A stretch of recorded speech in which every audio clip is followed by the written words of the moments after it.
الحمد لله نحمده ونستعينه ونستغفره ونؤمن به ونتوكل عليه ونعوذ بالله من شرور أنفسنا ومن سيئات أعمالنا من يهده الله فلا مضل له ومن يضلله فلا هادي له أشهد أن لا إله إلا الله وحده لا شريك له وأشهد أن محمدًا عبده ورسوله صلى الله تعالى عليه وعلى آله وأصحابه ومن تبعهم بإحسان إلى يوم الدين وسلم تسليما كثيرا كثيرا أما بعد فإن خير الحديث كتاب الله وخير الهدي هدي محمد صلى الله عليه وسلم وشر الأمور محدثاتها وكل محدثة بدعة وكل بدعة ضلالة وكل ضلالة سبيلها إلى النار فقد قال الله تبارك وتعالى في كلامه المجيد بعد أعوذ بالله من الشيطان الرجيم ولكل أمة جعلنا منسكا ليذكروا اسم الله على ما رزقهم من بهيمة الأنعام وقال عليه الصلاة والسلام لا تذبحوا إلا مسنة إلا أن تعثر عليكم فتذبحوا جزعة من الضأن رواه مسلم মুসল্লিয়ানে কেরাম, আমাদের স্থানীয় সময় নির্ঘণ্ট অনুযায়ী আমরা আজ জিলহজ মাসের দ্বিতীয় দিন অতিক্রম করছি।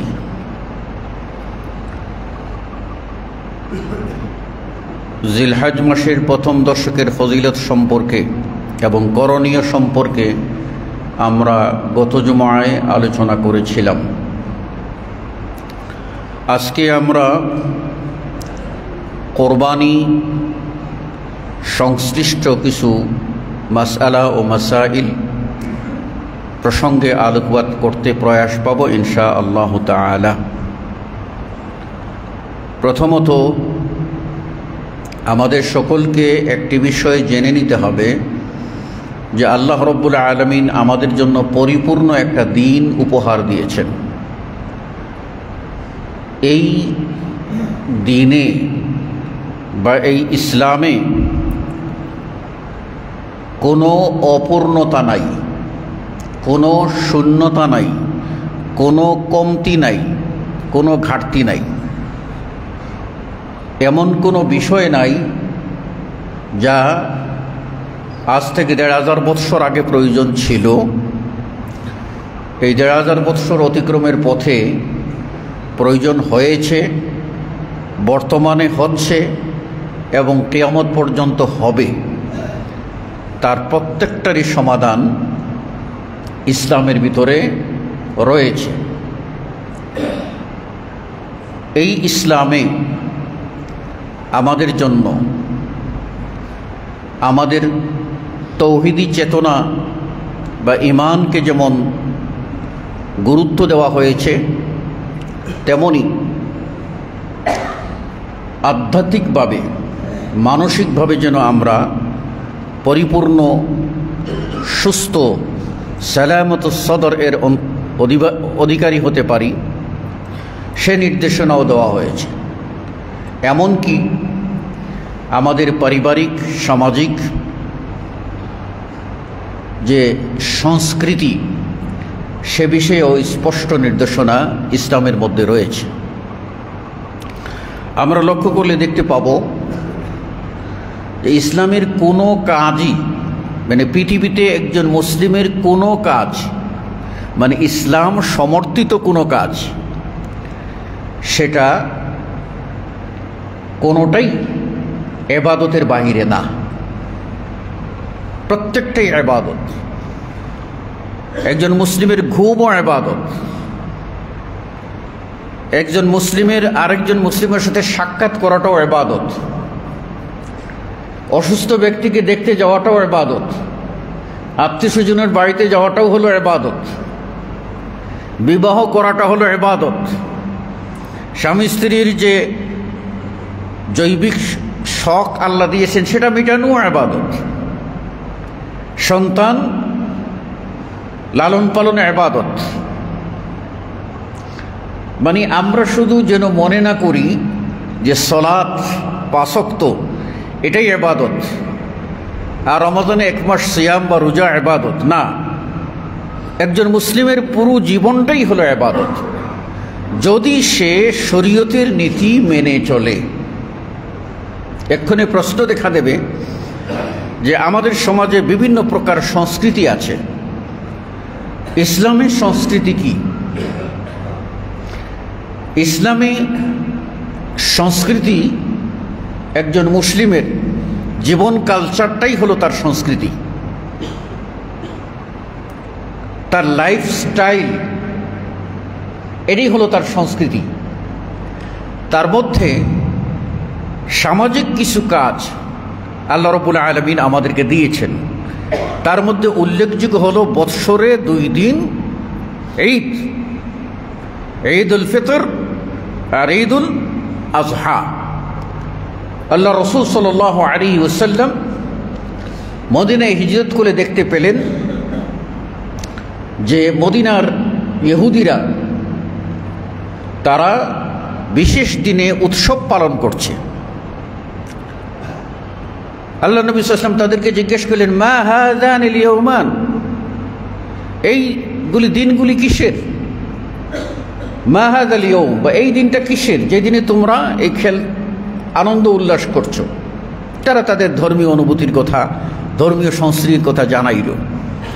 রাসূলুল্লাহ সাল্লাল্লাহু আলাইহি ওয়াসাল্লাম আল্লাহর কাছ থেকে ওহী পেলেন এবং তার উম্মতকে জানিয়ে দিলেন যে কাদ আবদালাকুমুল্লাহ, আল্লাহ তোমাদের জন্য এদের দিনের চেয়ে আফজল, বেটার, উত্তম 2টি দিন তোমাদেরকে দান করেছেন।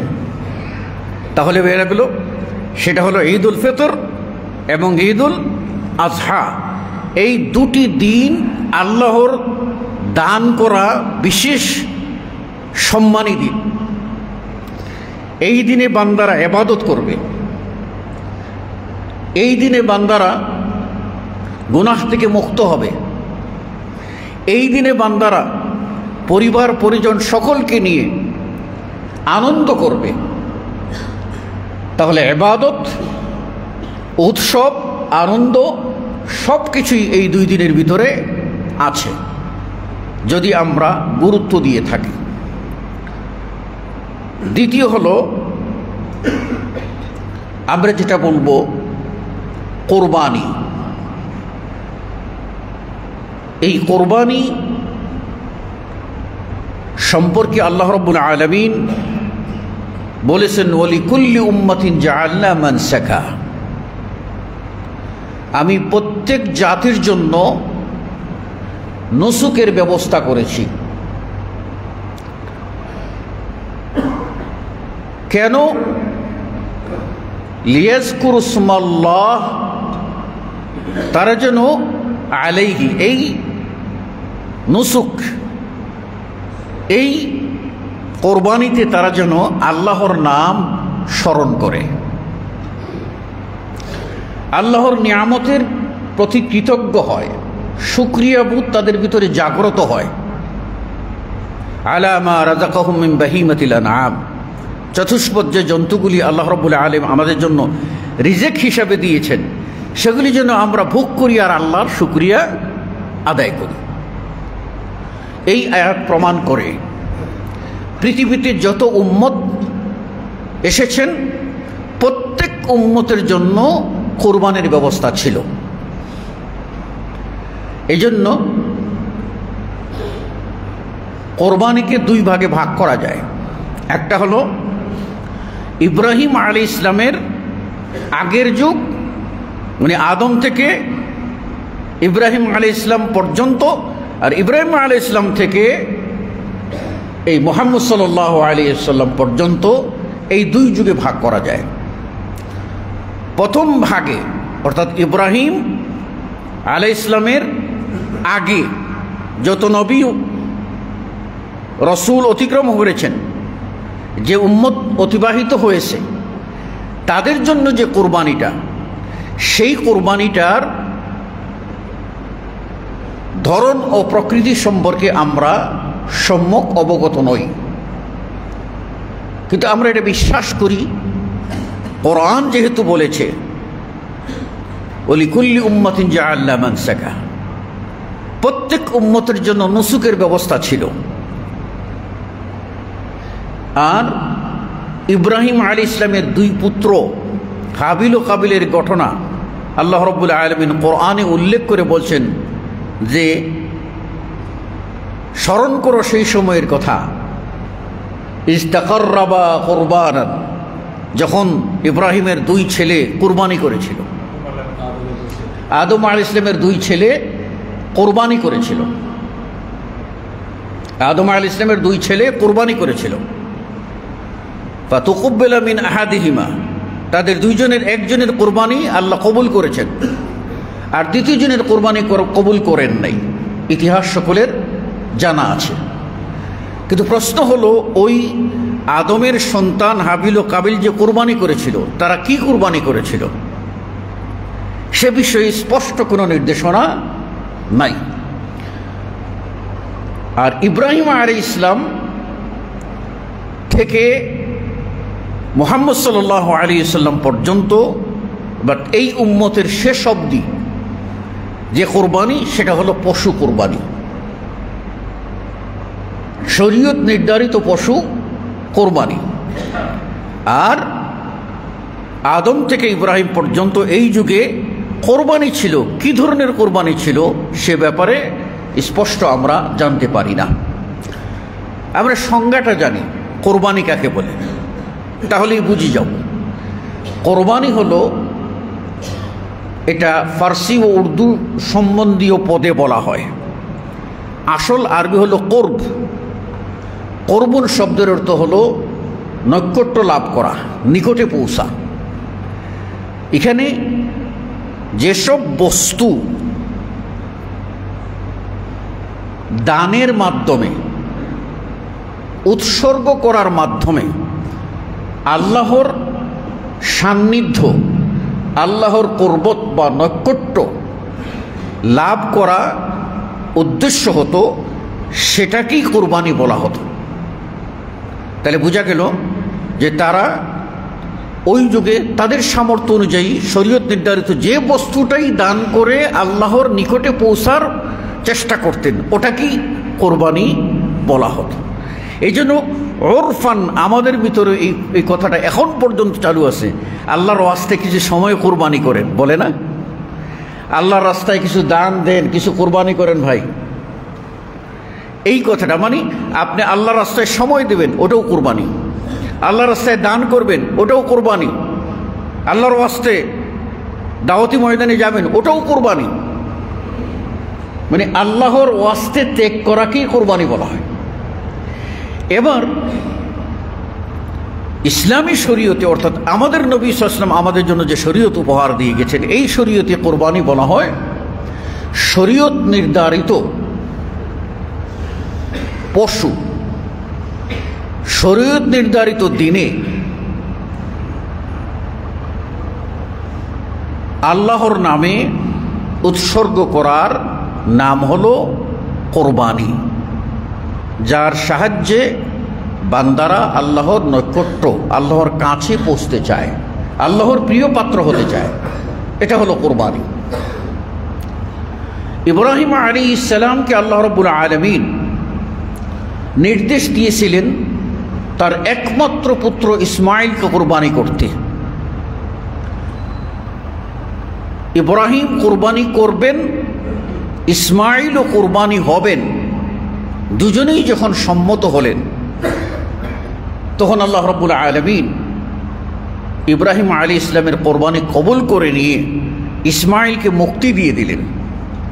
আল্লাহ কোরআনে বলেছেন, ফালাম্মা আসলামা ওয়াতাল্লাহু লিলজাবিন, দুইজনই যখন বশ্যতা স্বীকার করিল, সারেন্ডার করিল কোরবানি করার জন্য, ইসমাঈলকে শুইয়ে দেওয়া হলো, তখনই আল্লাহ রাব্বুল আলামিন বললেন, কাদ সাদ্দাকতার রুইয়া, ইব্রাহিম তোমার স্বপ্ন বাস্তবায়িত হয়ে গেছে, তুমি বাস্তবায়ন করে ফেলেছো, আর ছেলেকে কোরবানি করতে হবে না।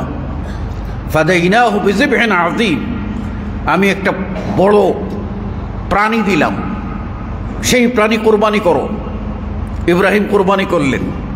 এরপরে আল্লাহ বললেন, ও তারাকনা আলাইহি ফিল আখিরিন, আর আমি এই কোরবানিটা এখন থেকে, পশু কোরবানিটা পরবর্তী যে যুগ, এই যুগ যে আসবে, এই যুগের জন্য আমি এটা জারি করে দিলাম। তখন থেকেই কোরবানি আমাদের জন্য জারি হয়ে গেল। আমাদের নবী সাল্লাল্লাহু আলাইহি ওয়াসাল্লাম কোরবানির জন্য 4 প্রকার প্রাণীকে নির্ধারণ করেছেন। তার মধ্যে একটি হলো উট, দ্বিতীয়টি হলো গরু, তৃতীয়টি হলো ছাগল, চতুর্থটি হলো দুম্বা। প্রত্যেকটার উভয় লিঙ্গ, তাহলে 4, উভয় লিঙ্গ হলে 8। উট কোরবানি করতে পারেন, উটনি কোরবানি করতে পারেন, ষাঁড় কোরবানি করতে পারেন, বলদ কোরবানি করতে পারেন, পাশাপাশি গাভীও কোরবানি করতে পারেন, খাসি কোরবানি করতে পারেন, ছাগিও কোরবানি করতে পারেন, ভেড়া কোরবানি করতে পারেন, ভেড়িও কোরবানি করতে পারেন। এই 4টা হলো শরীয়ত নির্ধারিত প্রাণী। এখন আমাদের মাঝে অনেক সময় অনেকেই অনেক রকম প্রশ্ন করে, বলে যে মহিষ দিয়ে কোরবানি দেওয়া যাবে কি? হাদিসে মহিষের কথা নাই। হাদিসে যে 4টি শ্রেণীর কথা বলা আছে, এই 4টি শ্রেণীর সংকট যদি হয় তাহলে প্রশ্ন, তো আমাদের মধ্যে তো 4টি শ্রেণীর কোনো সংকট আমরা দেখি না। আর ওলামাদের অভিমত হলো আল জামুসু মিনাল বাকারা, উট মানে মহিষ হচ্ছে গরু শ্রেণীর প্রাণী, সেই হিসাবে ওই শ্রেণীর অন্তর্ভুক্ত করে আলেমদের একদল জায়েজ মনে করেছেন। আমি জায়েজের দিকে যাব কেন? আমার জন্য শরীয়ত নির্ধারিত প্রাণী রয়ে গেছে, উট রয়ে গেছে, গরু রয়ে গেছে, খাসি রয়ে গেছে, দুম্বা রয়ে গেছে, তাহলে আমি 4টার বাহিরে আরেকটা খুঁজতে যাব কেন? অনেকেই প্রশ্ন করেন হরিণ দিয়ে কোরবানি দেওয়া যাবে কি? শরীয়তে যা নির্ধারিত তার আনুগত্য করা হলো শরীয়ত অনুসারীদের উপরে ফরজ। এর বাহিরে তালাশ করা এটা হলো অজুহাত, আর যারা অজুহাত খুঁজবে তারা নেহায়ত মানে ভুলের দিকে ধাবিত হবে। কাজেই শরীয়ত নির্ধারিত যে প্রাণী আছে সেগুলি দিয়ে আমাদেরকে কোরবানি দিতে হবে। কোরবানির জন্য যে হাদিস সহিহ মুসলিমের মধ্যে, মুসলিমের হাদিস পড়েছিলাম, যেটা হলো রাসূল সাল্লাল্লাহু আলাইহি ওয়াসাল্লাম বলেছেন, লা তাযবাহু ইল্লা মুসিন্না, মুসিন্না প্রাণী ছাড়া অন্য কোনো প্রাণী জবে করিও না। মুসিন্না কি? মুসিন্না হলো সিন্নুন থেকে, সিন্নুন মানে দাঁত, দাঁত যে প্রাণীর উঠেছে এই দাঁতওয়ালা প্রাণী কুরবানি দিতে হবে। তো দাঁতওয়ালা প্রাণী কুরবানি দেব, এটাই হলো রাসূল সাল্লাল্লাহু আলাইহি ওয়াসাল্লামের নির্দেশ। বলছে লা তাযবাহু ইল্লা মুসিন্না, দাঁতওয়ালা ছাড়া কোরবানি দিবা না। কিন্তু দিন কি ইউসরুন, সহজ। এখন কেউ দাঁতওয়ালা পেল না, সেই ব্যক্তির জন্য কি হবে? আল্লাহ নবী সাল্লাল্লাহু আলাইহি ওয়াসাল্লাম বলেছেন, ইন তা'সুর আলাইকুম, যদি দাঁতওয়ালা প্রাণী খুঁজে পাওয়া তোমাদের জন্য কঠিন হয়ে যায়, তাহলে তোমরা কি করবে? সেই নির্দেশনাটা রাসূল সাল্লাল্লাহু আলাইহি ওয়াসাল্লাম দিয়ে দিয়েছেন। সেটা হলো 4 শ্রেণীর ভিতরে উল্লেখ করে দিয়েছেন বয়সের একটা বিষয়। ওই বয়স অতিক্রম হওয়ার পরেও যদি দাঁত না উঠে তাহলে কোরবানি দেওয়া যাবে। তবে দাঁতওয়ালা পশু কোরবানির জন্য চয়েস করা হলো সবচেয়ে উত্তম। এখন আপনার গরু পছন্দ হয়েছে, সুন্দর লাগছে, দামেও পড়তা হয়েছে, এখন আপনি ওটার দাঁত উঠে নাই, আপনি ওই মুহূর্তে মানে ফতোয়া আদায় করে ছাড়বেন যে ওটা দিয়ে কোরবানি হবে কিনা? আপনি কেন এটা করতে যাচ্ছেন? আপনি দাঁতওয়ালা কিনুন। আল্লাহ নবী সাল্লাল্লাহু আলাইহি ওয়াসাল্লাম বলেছেন, দাঁতওয়ালা পেতে যদি কঠিন হয়, তার মানে কি? পাওয়াই যাচ্ছে না দাঁতওয়ালা। হতে পারে এমন যে আপনি মনে করেছেন যে এইবার শনিবারে ঈদ, পালবে কোথায়? শনিবারেও হাঁটবো, সকালবেলা গিয়ে একটা নিয়ে চলে আসবো। গিয়ে দেখলেন যে একটা দাঁতওয়ালাও পাওয়া যাচ্ছে না, তাহলে আপনার উপরে কঠিন হয়ে গেল না? ইসলাম সহজ করে দিয়েছে। এই মুহূর্তে তোমার এত টেনশনের কারণ নেই। তুমি নির্দিষ্ট বয়সটা দেখে নাও, দাঁত না হলেও চলবে। কি বয়স? তুমি ভেড়া দিয়ে কোরবানি দিবে, 6 মাস পুরা হয়েছে, 6 মাস পুরা হয়েছে, বাস 6 মাস অতিক্রম করে 7 মাসের 1 দিনে পড়ে গেছে, ওকে, এটা দিয়ে তুমি কোরবানি দিতে পারবে। তুমি খাসি দিয়ে দেবে, ছাগি দিয়ে দেবে, দাঁত পাচ্ছ না, 1 বছর পার হয়েছে, বাস 1 বছর 1 দিন, এটা দিয়ে কোরবানি দিতে পারবে। তুমি গরু দিয়ে দেবে, দাঁতওয়ালা পাচ্ছ না, 2 বছর পার হইয়া 3 বছরের 1 দিন 2 দিনে প্রবেশ করে ফেলেছে, সেটা দিয়ে তুমি কোরবানি দিতে পারবে। উট দিয়ে কোরবানি দেবে, দাঁতওয়ালা পাচ্ছ না, সহজ, 5 বছর পুরা হইয়া 6 নম্বর বছরে প্রবেশ করেছে, বাস কোরবানি দিয়ে দাও। কিন্তু কোরবানির সুযোগ আছে দাঁতওয়ালা কিনার। এই সময়ে দাঁত ছাড়া কোরবানির দিকে তাকানোই ঠিক না, দাঁত ছাড়া পশুর দিকে তাকানোই ঠিক না। কেননা রাসূল সাল্লাল্লাহু আলাইহি ওয়াসাল্লাম আগেই হাসর করে দিয়েছেন, সীমা একটা এঁকে দিয়েছেন, লা তাযবাহু, জবে করিও না, ইল্লা মুসিন্না, তবে করতে পারো দাঁতওয়ালা। তাহলে দাঁতওয়ালাটা কোরবানি আমাদেরকে দেখতে হবে এবং সেই পশু কোরবানি আমাদেরকে করতে হবে। দাঁতওয়ালা যদি না পাওয়া যায়, সেক্ষেত্রে আমাদের জন্য যে বিধানটা শরীয়ত পরিষ্কার করে দিয়েছে, আমরা সেই বিধানের ভিতরেই যাওয়ার চেষ্টা করব। সেটা কি? আমাদের জন্য থাকলো যে আমরা বয়স অনুপাতে কোরবানির পশু আপনার নির্বাচন করব। এখানে আরেকটি বিষয় আমাদের মধ্যে যেটা আছে, সেটা হলো এই যে কোরবানির পশু কেনার সময় আমাদের খেয়াল করতে হবে এই কোরবানির পশুটি কি দোষমুক্ত না দোষী। লেজ কাটা, পা ভাঙ্গা, কান ফাটা কাটা, শিং ভাঙ্গা, এই প্রাণীগুলি দোষযুক্ত, এগুলি দিয়ে কোরবানি দেওয়া যাবে না। আল্লাহ রাসূল সাল্লাল্লাহু আলাইহি ওয়াসাল্লাম বলেছেন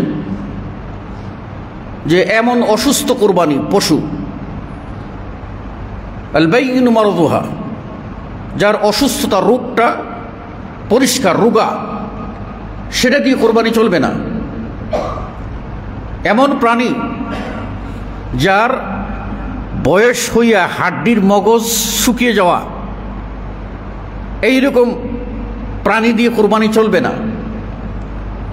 এমন প্রাণী যার আপনার এমন হয়েছে যে সে এত দুর্বল যে সে তার পালের সাথে যাওয়ার ক্ষমতা নাই, এই রকম দুর্বল, রোগা, কান ফাটা, কান কাটা, লেজ কাটা, চামড়া নাই, এই ধরনের দোষযুক্ত পশু দিয়ে কোরবানি দেবে না। আচ্ছা, আপনি একটা উদাহরণ সহজেই মনে করুন। আপনি আপনার একজন প্রিয় ব্যক্তি যাকে আপনি সম্মান করেন, তাকে একটা জিনিস গিফট দেবেন, একটা হাদিয়া দেবেন। এই হাদিয়ার মাধ্যমে কি হয়? তাহাদু তাহাব্বু, ভালোবাসা সৃষ্টি হয়, মহব্বত সৃষ্টি হয়। এখন এই হাদিয়াটা আপনি যখন দিতে যাবেন, তখন ধরেন একটা কলম দিলেন, একটা কলমই দিবেন, তা আপনি চেষ্টা করবেন যে একটা কলম, একটা ভাঙ্গা কলম দিয়ে দিই, দেবেন? কেন দেবেন না? অথবা কালি ফুরিয়ে গেছে, এটা দিয়ে দিই, কেন দেবেন না? এটা এক প্রকার ওই সম্মানিত ব্যক্তিকে ধোঁকা দেওয়ার নামান্তর। কারণ কালি নাই, কলম অচল, ভাঙ্গা কলম আরও অপমান। তো আপনি হাদিয়া দেবেন সাধারণ একজন ব্যক্তিকে, আপনার দোস্তকে, তার মন যেন খুশি হয়, সেটার দিকে আপনি অগ্রাধিকার দিচ্ছেন। তাহলে আল্লাহর জন্য হাদিয়া পাঠাবেন, আল্লাহকে হাদিয়া দেবেন। এই হাদিয়াটা আপনার দুর্বল হবে, দোষযুক্ত হবে, এই ধরনের চিন্তা কোনো মানুষ করতে পারে না, কোনো ইমানদার করতে পারে না। কেননা এই কোরবানির পশুটা এটা আল্লাহর নামে উৎসর্গ করা। আল্লাহর নামে উৎসর্গ যখন করবেন, তখন নির্দোষ, যেটা দৃষ্টিনন্দন, যেটা চোখ কেড়ে নেবে, মায়াবী, ওই পশুটাই কোরবানি করবেন। আল্লাহ তো এক আয়াতে বলে দিয়েছেন যে লান তানালুল বিররা হাত্তা তুনফিকু মিম্মা তুহিব্বুন, কোনোদিনও তোমরা কল্যাণ লাভ করতে পারবে না যতক্ষণ না তোমরা তোমাদের পছন্দের বস্তু কোরবানি খরচ করেছো। আর কোরবানির সম্পর্কে আল্লাহ রাব্বুল আলামিন বলে দিয়েছেন, লান ইয়ানালাল্লাহু লুহুমুহা ওয়ালা দিমাউহা ওয়ালাকিন ইয়ানালুহুত তাকওয়া মিনকুম। কোরবানির ওই পশুর গোশত, ওর রক্ত আল্লাহর কাছে পৌঁছবে না, আল্লাহর কাছে পৌঁছবে তোমাদের তাকওয়া। কে আল্লাহকে খুশি করার জন্য কোরবানি করছো, সেটাই আল্লাহ রাব্বুল আলামিন দেখবেন। আল্লাহ আপনার এই প্রাণীটা বড় দিয়ে, মালা ঝুলিয়ে, জনগণের সামনে মিছিল করে, এটা কার কোরবানি? অমুক হাজী সাহেবের কোরবানি, এইভাবে মিছিল করে নিয়ে এসে বাহাদুরি দেখাবেন, ওটা হচ্ছে রিয়া, ওটা হচ্ছে লোক দেখানো। লোক দেখানো যখন হয়ে যাবে, তখন ওই ইবাদত বাতিল। আপনি একবার 5 লাখ টাকা দিয়ে যদি একটা উট কিনে কোরবানি দেন, 10 লাখ টাকা দিয়ে উট কোরবানি দেন, আর উদ্দেশ্য হয় জনগণ বলবে অমুক শিল্পপতির কোরবানি দেখছো কত বড়, এটার জন্য আপনি মালা গেথে, আপনার ঘুঙ্গুর লাগিয়ে, কত রকম ভাবসাব দেখিয়ে আপনি হাট থেকে নিয়ে আসছেন, একটা উটের পিছনে 10-12 জন স্লোগান দিচ্ছে, এটা যদি হয়ে থাকে তাহলে ওই আমলটা বাতিল। কার আমল পৌঁছবে? যার তাকওয়া আছে। হতে পারে সে হয়তো মাত্র 8 থেকে 10 হাজার টাকা দিয়ে একটা দুম্বা কিনছে, ওই লোকটা চাচ্ছে আল্লাহ আমার প্রতি, আমার এই সামর্থ্য এর চেয়ে বেশি নাই, তোমাকে খুশি করার জন্য তোমার রাস্তায় দিচ্ছি, আল্লাহ তুমি এটা কবুল করো। হতে পারে আপনার 10 লাখ টাকার উটের চেয়েও ওই দুম্বাটা আল্লাহর কাছে পৌঁছে 10 লাখ টাকার উট পৌঁছে নাই। তাহলে তৌহিদের পরীক্ষা, ইমানের পরীক্ষা, ত্যাগের পরীক্ষা, অন্তরের বিশুদ্ধতার পরীক্ষা, আল্লাহর পথে দান করার পরীক্ষা। এই পরীক্ষা উত্তীর্ণ হতে হলে আপনাকে অবশ্যই কী করতে হবে, যে আল্লাহ যেন পছন্দ করেন ইখলাসের সাথে, এবং সুস্থ প্রাণী আপনাকে কোরবানি দিতে হবে। একটি মাসআলা, আপনি কোরবানির জন্য একটা প্রাণী নির্ধারণ করেছেন যে এই পশুটা আপনি কোরবানি দেবেন, এটা আপনি একেবারে মান্যত করে ফেলেছেন, মানে নিয়তে দৃঢ় সংকল্প করে ফেলেছেন যে এই পশুটাই কোরবানি দেবেন। কোরবানির উপযুক্ত প্রাণী কোরবানির জন্য নির্ধারণ করেছেন, পরবর্তীতে আপনার ছেলে এসে বসলো, আরে এই কোরবানি এটা ভালো লাগে না, ভালো লাগে না, কত দিয়ে? 1,20,000, তো 2.5-3 লাখের এটা কোরবানি দেবা। এখন আপনি কি করলেন, চিন্তা করলেন, তা ঠিক আছে ওইটা বিক্রি করে দেই, ওটা অথবা জবাই করে খেয়ে ফেলি, আরেকটা কোরবানি দেবো। এটা জায়েজ নয়, জায়েজ নয়। কোরবানির জন্য নির্ধারিত প্রাণী যেটা আপনি নির্ধারণ করে ফেলেছেন, ওইটাই কোরবানি আপনাকে করতে হবে। অনেকে গাভী কোরবানি দেওয়ার জন্য দেন, হাট থেকে কোরবানি কিনে এনেছেন, এনে পালতেছেন 2-10 দিন, এর মধ্যে প্রকাশ পেল এটা বোধহয় এটার ভিতরে বাচ্চা হতে পারে গর্বে, তখনই আপনি সিদ্ধান্ত করলেন না এটা কেমন করে করি, এটা লাভ হয়ে গেল, এটা বাচ্চা হবে, অথবা এই গোশত খাবো কেমনে, নানান ধরনের প্রশ্ন আপনার ভিতরে দেখা দেবে। এই প্রশ্নর অজুহাতে আপনি ওটাকে চেঞ্জ করবেন, এই অধিকার আপনার নাই। ওই গাভীটাই কোরবানি করতে হবে। রাসূল সাল্লাল্লাহু আলাইহি ওয়াসাল্লাম এভাবে নির্ধারণ করে দিয়েছেন যে ওই গাভীটাই কোরবানি করতে হবে। ওই কোরবানির সময়ে যদি তার পেটের বাচ্চাটা কোরবানি হয়ে যায়, মায়ের কোরবানির সাথে বাচ্চাটা কোরবানি হয়ে যায়, তাহলেই হয়ে গেল। আর যদি বাচ্চাটা জীবিত হয় তাহলে সেটাকেও কোরবানি করতে হবে, সেটাকেও কোরবানি করতে হবে। তাহলে আপনি কি কোরবানি করলেন? নির্ধারণ করেছেন, চেঞ্জ করা যাবে না, ওটাই কোরবানি করতে হবে। এখন আল্লাহ রাসূল সাল্লাল্লাহু আলাইহি ওয়াসাল্লাম বলেছেন যে এই কোরবানির, এই গাভীর বাচ্চার তোমরা গোশত খাবে, যদি রুচিতে হয়, আর না হলে খাবে না। তাহলে ওই বাচ্চাটারও গোশত খাওয়া কি জায়েজ, রুচি হলে খাবে, না হলে খাবে না, কিন্তু গাভী চেঞ্জ করা যাবে না। এটা খেয়াল করতে হবে। আপনি গরু কিনে এনেছেন, আনার পরে অসুস্থ হয়ে পড়েছে, তখন কি করবেন? এই অসুস্থতা হলো 2 প্রকারের। এক প্রকারের অসুস্থতা হলো সাময়িক অসুস্থতা, যাকে অসুস্থতা বলা যায় না। অর্থাৎ আনছেন, খুব ভালো করে খৈল বসি খড় খেয়েছে, 2 দিন পরে আর খাচ্ছে না, তখন আপনি মনে করলেন কোনো না কোনো অসুখ হয়েছে, খাচ্ছে না কেন? এই হালকা অসুস্থতা, এটা যদি 2 জন মানুষকে ডাকেন, তারা যদি বলে দেখেন তো এই গরুটা অসুস্থ, গেলাম না তো সেই রকম অসুস্থতা, এটা দিয়ে কোরবানি চলবে, এটা দিয়ে কোরবানি চলবে। আপনি সুস্থ গরু কিনে এনেছেন,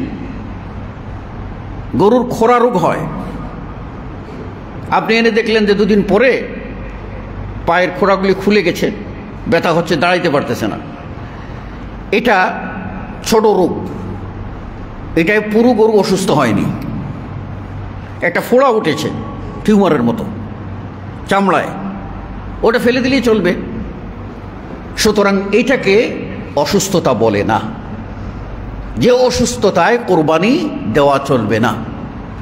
এমন অসুস্থতা, যে অসুস্থতা একেবারে পড়ে গেছে, কোনো অবস্থাতেই চলবে না, যে অসুস্থতার ভিতরে জীবাণু থাকতে পারে, যার ভিতরে আপনার কোনো সংক্রমণ হয়েছে, যার কারণে এটা কোনোভাবেই জবাই করে খাওয়া বা কোনোভাবে এটা সিদ্ধ না, এই ধরনের অসুস্থ, এটা দিয়ে কোরবানি চলবে না। কাজেই এই বিষয়গুলি আমাদেরকে খেয়াল করতে হবে কোরবানির সময়ে। এবারে আসল মাসআলা হলো, কোরবানির পশু কার নামে জবাই করবেন? এই প্রশ্নটি একেবারেই অপ্রাসঙ্গিক। কোরবানির পশু আপনি জবাই করবেন আল্লাহর নামে, কোরবানির পশু জবাই করবেন আল্লাহর নামে, আপনার পক্ষ থেকে, আপনার নামে নয়। আপনি দাতা, আপনার পক্ষ থেকে, যেমনটা রাসূল সাল্লাল্লাহু আলাইহি ওয়াসাল্লাম কোরবানি করেছেন। নিজে কোরবানি করে কিভাবে করেছেন সাহাবী বলছেন, আল্লাহর নবী করলেন, বিসমিল্লাহ বললেন, আল্লাহু আকবার বললেন, বিসমিল্লাহ, এরপরে আল্লাহু আকবার বললেন, তারপরে বললেন আল্লাহুম্মা, এক হাদিসে আল্লাহুম্মা তাকাব্বাল মিন্নি ওয়া মিন আলি বাইতি, হে আল্লাহ, আমার তরফ থেকে, আমার পরিবার তরফ থেকে এটাকে কবুল করো, পক্ষ থেকে কবুল করো। আরেক হাদিসে আছে রাসূল সাল্লাল্লাহু আলাইহি ওয়াসাল্লাম বলছেন, অমিন উম্মতি মিম্মান লাম ইউযাহি, আমার উম্মতের পক্ষ থেকে যারা কোরবানি দেয়নি। আরেক হাদিসে আছে রাসূল সাল্লাল্লাহু আলাইহি ওয়াসাল্লাম বলেছেন, আল্লাহুম্মা তাকাব্বাল মিন মুহাম্মদ ওয়া আলি মুহাম্মদ, আল্লাহ মুহাম্মদের পক্ষ থেকে, মুহাম্মদের পরিবারের পক্ষ থেকে সেটা কবুল করো। অপর হাদিসে বলা আছে, আল্লাহুম্মা তাকাব্বাল, আল্লাহুম্মা হাযা মিনকা ওয়া লাক, হে আল্লাহ, এই পশুটা তোমারই তরফ থেকে এবং তোমারই জন্য। ফাতাকাব্বাল মিন্নি ওয়া মিন আহলি বাইতি, আমার পক্ষ থেকে এবং আমার পরিবারের পক্ষ থেকে কোরবানি দাও। তাহলে বোঝা গেল কোরবানিটা হবে আল্লাহর নামে, দাতাদের পক্ষ হতে। এবার প্রশ্ন হলো যে এই কোরবানি আমরা যদি একটি প্রাণী দেই, একটি ভেড়া দিলাম, একটি খাসি দিলাম, একটি গরু দিলাম, একটি উট দিলাম, তাহলে পরিবারের দুইভাবে সকলকে সম্পৃক্ত করা যায়। একটা পদ্ধতি হলো যে, হে আল্লাহ, এটা তুমি কবুল করো আমার ও আমার পরিবারের সকলের পক্ষ থেকে। এইভাবে বললে আপনি নেকি পাবেন, আপনার পরিবারের সকলেই নেকি পাবে। কারা? যারা জীবিত আছে। আর যদি আপনি বলেন, আল্লাহ, এটা তুমি কবুল করো আমার পক্ষ থেকে এবং আমার পরিবারের জীবিত মৃত সকলের পক্ষ থেকে, তাহলে এই প্রাণীতে সওয়াবে জীবিতরাও শরীক হবেন, মৃতরাও শরীক হবেন। এটা জায়েজ, আপনি করতে পারেন। কিন্তু মৃত ব্যক্তির নামে আলাদা কোরবানি করার কোনো বিধান হাদিসে নাই। মৃত ব্যক্তির নামে আলাদা পশু কোরবানি করার কোনো বিধান হাদিসে নাই। এই জন্য মৃত ব্যক্তির নামে আলাদা কোরবানি করতে যাবেন না।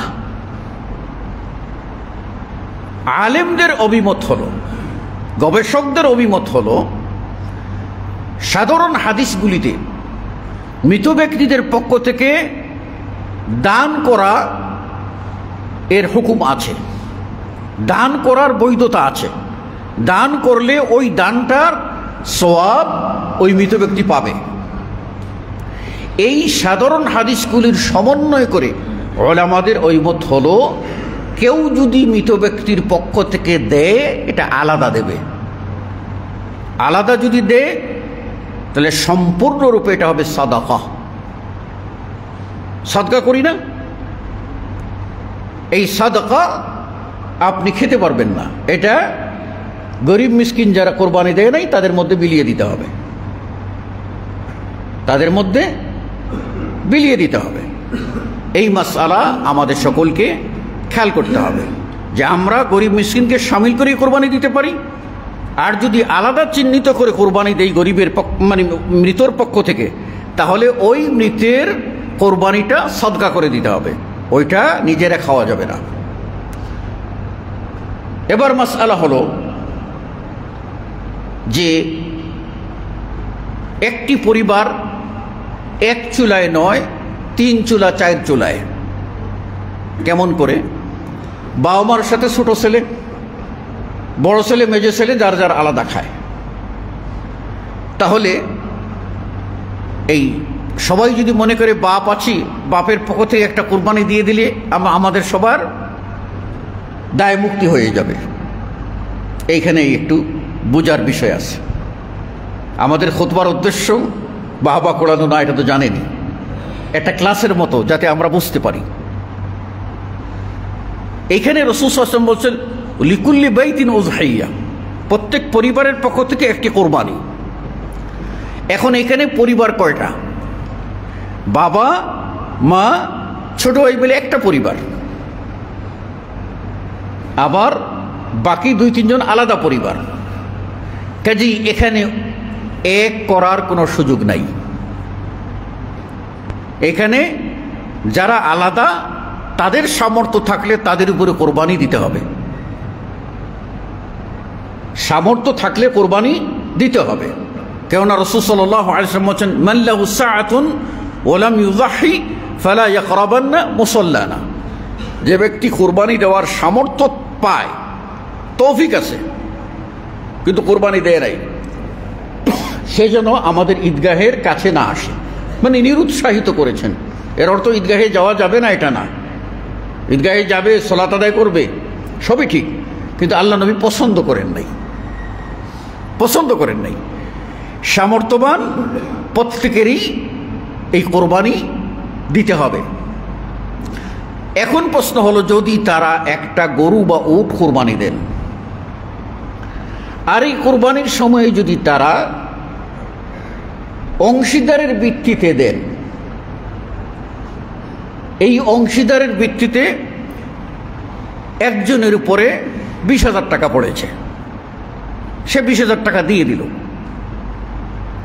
আরেকজনের উপরে 20,000 টাকা পড়েছে, সে বলল আমার কাছে আমিও 20,000 দিলাম। এইভাবে সবাই ভাগ করে যদি যার যার অংশ দেয়, তাহলে এক গরুতে 7টা শরীক হওয়া যায়, এক উটে 60টা, অপর হাদিসে 10টা। সুতরাং এইভাবে কোরবানি দিলে হবে। কিন্তু একটা আছে যেটা হবে না, সেটা বললাম যে বাপের পক্ষ থেকে দিলাম আর আলে বাইত সকলের পক্ষ থেকে আদায় হয়ে যাবে, ওটা হবে না। যেহেতু চুলা আলাদা, তাদের উপরে কোরবানি জরুরি, সামর্থ্য থাকলে। সামর্থ্য না থাকলে কোনো জরুরি না। এমনকি সামর্থ্য আছে সেই ব্যক্তি যদি কোরবানি না দেয়, আল্লাহ নবী অপছন্দ করেছেন, কিন্তু সে কি গুনাহগার হবে? সামর্থ্য আছে, দিল না, সে কি গুনাহগার হবে? না, গুনাহের বিধান আমরা দিতে পারি না। হাদিসে গুনাহের বিবরণ নাই, বরং মুসান্নাফ ইবনে আব্দুর রাজ্জাকের ভিতরে হাদিস এসেছে এবং মুসনাদে আহমদের আরেকটা হাদিস আসছে, যেখানে দেখা যায় যে আবু বকর রাদিয়াল্লাহু তাআলা আনহু তিনি 1 বছর কুরবানি দেননি। আব্দুল্লাহ ইবনে মাসউদ রাদিয়াল্লাহু তাআলা আনহু 1 বছর কুরবানি দেননি। তখন তাকে জিজ্ঞেস করা হলে তিনি বললেন যে আমি এই জন্য দেইনি যে মানুষ যেন মনে না করে যে কোরবানিটা ফরজ, দিতেই হবে, এটার জন্য মনে না করে। তো আপনারা ওই ক্যাটাগরির নয় যে আমাদের উপরে শরীয়তের কোনো হুকুম, আমাদেরকে কেন্দ্র করে শরীয়তের কোনো হুকুম স্থির হবে, কোনো ফর্মুলা স্থির হবে, কোনো নীতিমালা স্থির হবে, যেটা আল্লাহ রসুলকে কেন্দ্র করে হতো, সাহাবাদের কেন্দ্র করে হতো। সুতরাং আমরা ওই পর্যায়ের না, গুনাহগার আমরা হব না, কিন্তু এটা উত্তমত্বার খিলাফ। সামর্থ্য থাকা অবস্থায় কোরবানি না দেওয়া এটা উচিত না। কোরবানি দিতে হবে। এক্ষণে কোরবানির পশু জবাই করবে কে? কোরবানির পশু জবাই করবে যিনি কোরবানি দেবেন তিনি। যিনি কোরবানি দেবেন তিনি জবাই করবেন। একটা পশু 7 শরীকেও যদি কোরবানি দেয় তারা ওই গরুটা ধরবে, প্রাণীটা ধরবে 7 জন, 6 জন ধরবে, একজন জবাই ছুরি চালাবে, অথবা একজনের ছুরিতে আরেকজন শক্তি যোগাবে, কাছে থাকবে। ত্যাগের মহিমা যেন তারা উপলব্ধি করতে পারে, তাহলেই আল্লাহকে তারা পাবে। আর রাসূল সাল্লাল্লাহু আলাইহি ওয়াসাল্লাম নিজে তার জ্বলন্ত প্রমাণ। ইব্রাহিম আলাইহিস সালাম তার জ্বলন্ত প্রমাণ। ইব্রাহিম আলাইহিস সালাম তার আপন একমাত্র কলিজার টুকরা ছেলেকে কোরবানি দেওয়ার জন্য ছুরি হাতে নিয়েছেন, ছেলেকে ছুঁয়ে দিয়েছেন। আর তিনি তো বলতে পারছেন, আল্লাহ ছেলে চাইছো দিয়ে দিছি, তুমি তোমার ফেরেশতা দিয়ে কোরবানি করিয়ে নাও। তো না, নিজ হাতে কোরবানিটা হলো তুমি কতটুকু ত্যাগ করতে পারো সেটার পরীক্ষা।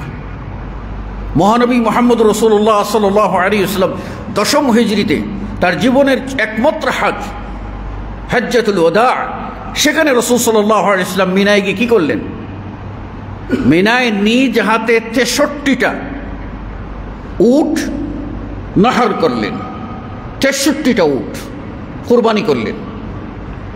আর বাকি 27টা বললেন আপনার ইয়েকে দিয়ে, আলী রাদিয়াল্লাহু আনহুকে বাকিগুলি পুরা করার জন্য দায়িত্ব দিলেন যে এবার তুমি করো আমার পক্ষ থেকে। আল্লাহ নবী সাল্লাল্লাহু আলাইহি ওয়াসাল্লাম 100 উট কুরবানি দিয়েছিলেন। সৌভাগ্য, কোনো ধনী ব্যক্তি যদি 100 গরু কুরবানি দেয় আর সমাজের প্রত্যেক শ্রেণীর মানুষের কাছে, আত্মীয়দের কাছে পৌঁছায়, গরিব মিসকিনকে পর্যাপ্ত পরিমাণ খাওয়ার দেয়, এটা বড় সৌভাগ্যের বিষয়। আল্লাহ নবী সাল্লাল্লাহু আলাইহি ওয়াসাল্লাম কোরবানি দেওয়ার গুরুত্ব বুঝে যাওয়ার জন্য তিনি নিজে 100 উট কোরবানি দিয়েছিলেন। কাজেই আমরা নিজেরা কোরবানি দেওয়ার চেষ্টা করব। কোনো ব্যক্তি যদি কোরবানির পশু জবাই করতে ভয় পায় অথবা শারীরিক ফিটনেস না থাকে, তাহলে তিনি অন্যকে দিয়ে কোরবানি দেওয়াতে পারবেন। কোরবানির জন্য কোনো দোয়া, কোনো মন্ত্র নাই যেটার জন্য নির্ধারিত মন্ত্র পাঠক লাগবে।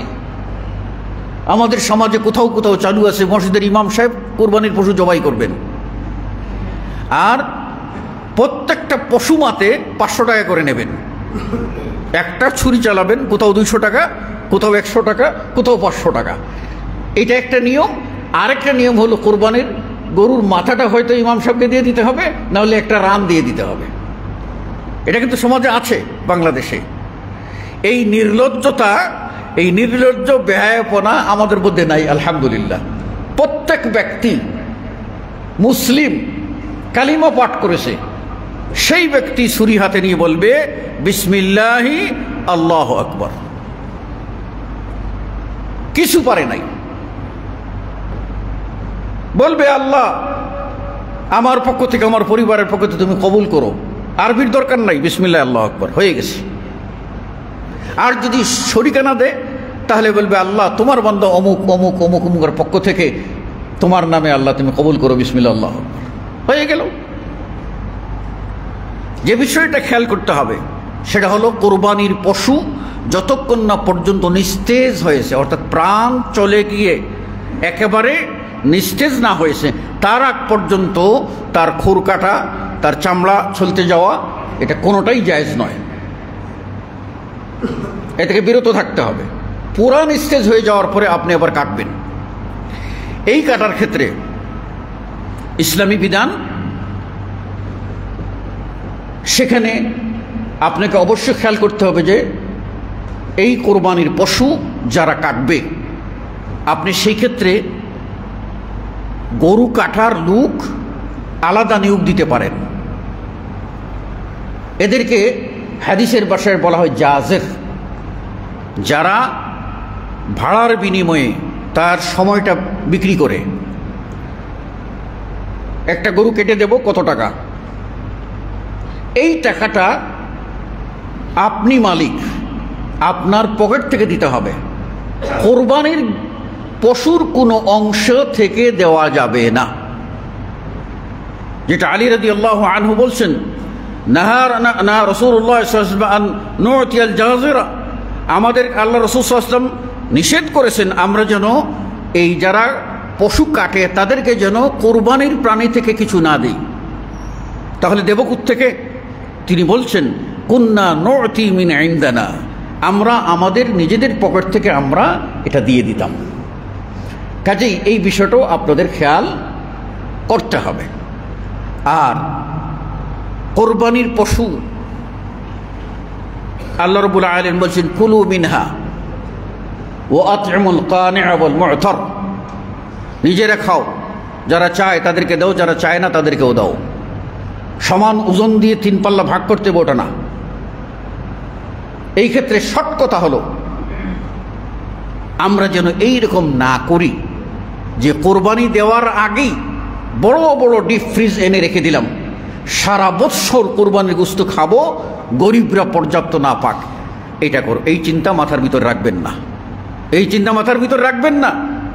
সোজা কথা, আপনি অবশ্যই পর্যাপ্ত পরিমাণে মানুষকে দেওয়ার চেষ্টা করবেন। আল্লাহ রাব্বুল আলামিন আমাদের সকলকে সুন্নাহ মোতাবেক কোরবানি করার তৌফিক দান করুন, আমিন। আকুলু কওলি হাযা আস্তাগফিরুল্লাহ লি ওয়া লাকুম ওয়া লিসাইরিল মুসলিমিন। বারাকাল্লাহু লানা ওয়া লাকুম ফিল কুরআন।